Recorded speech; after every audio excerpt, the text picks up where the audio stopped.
All right, so as you can see, my van's not very big. Right now I'm on my knees and I have about 4 inches until I hit the ceiling.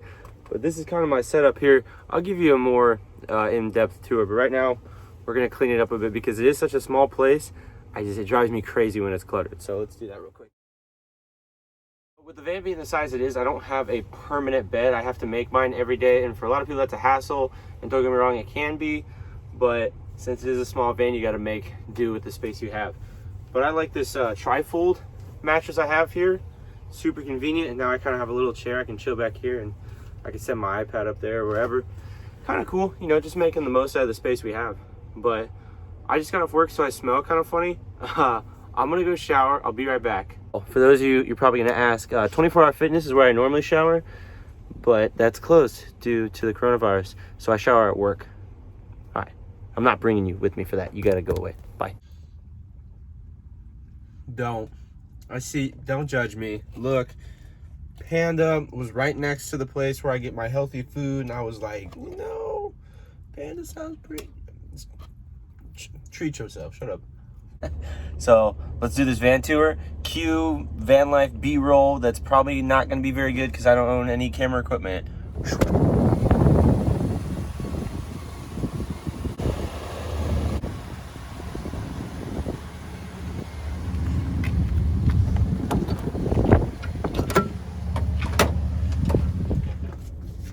All right, so I told you guys that this tour was not going to take very long because it is such a small van and I have to utilize all the space, so it's not like I have a full kitchen and bathroom and shower.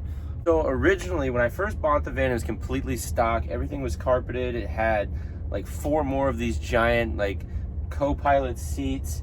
So what I did was I ripped everything out, put laminate wood floors in, built a couple benches and a closet, and that's really about it.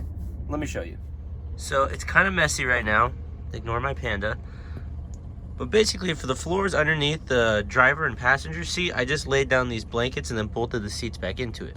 And then as we move in towards the back of the van, you guys see that I have these laminate wood floors. Probably my favorite part of the whole van. So as some of you can see, I have this bench that runs along the whole side of the van. So that way I can come over here, I can sit on the bench, pretty comfortable. And then there's another one back there that does the same thing, but I use that for more cooking purposes and things like that. So I live in sunny San Diego, so I don't really need winter gear, but it's good to have just in case if I go to Utah or something like that. So underneath these benches is all storage. That's where I can keep heavy winter jackets, my hammock, camping supplies, things like that. See, it's not the most aesthetic thing in the world, but that's okay. Van life doesn't always have to be super Pinteresty. I took this old military medical box, and I really don't want to get rid of it because I knew it would come in handy.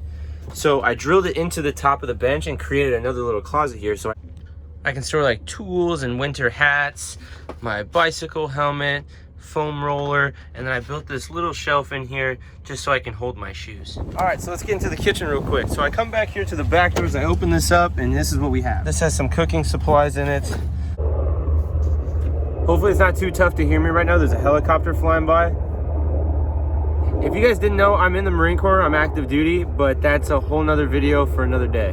All right, so I'm no Gordon Ramsay. I'm not a big cook, but I have enough space here to where I can make the basics if I need to. So now I can just stand back here. I pull the grill out, set it up here. Got a big Yeti cooler. Some people rock refrigerators, but I don't have solar hooked up yet. I'm trying to go as minimal as possible. So that's why I went and forked up the money for a Yeti cooler, so at least that way I know my ice would last for like 3 to 4 days. Super simple, nothing too crazy. I got a little bit of storage up here, so I'll keep like workout supplements or a book or two. I'm not a big reader. Sometimes I try to be, but usually just random odds and ends stuffed up there. Then I can open this with this little latch, and boom, we have my closet. I take that back about what I said about the floors. My windows are my favorite part of the whole van. If you guys like this video, I'll teach you how to do this to your car. This is how much floor space I have when there's absolutely no mattress or anything like that. But when it's time to go to sleep, my mattress takes this entire area just like this. And then there's my big old bed. Look how comfy that is. You know, for a van, it's not that bad. This is pretty comfortable. I think I'm gonna take a nap now. So one thing you might be thinking, because this is the end of the tour, guys, that's it. You're probably thinking, that's not a whole lot of storage space, that's not a whole lot of room. It's perfect amount for what I need. And everything that you've seen in this van during this video is everything I own. There's no storage unit with stuff in it. There's no house in a different location where I keep stuff. This is it. But yeah, I hope you like my tour of this tiny little van, my little house on wheels. I'd love to know what you guys think. This is my second YouTube video, and I appreciate the over 1,000 views on my first video. You guys are awesome and super supportive, and I'll see you in the next video. Keep it simple.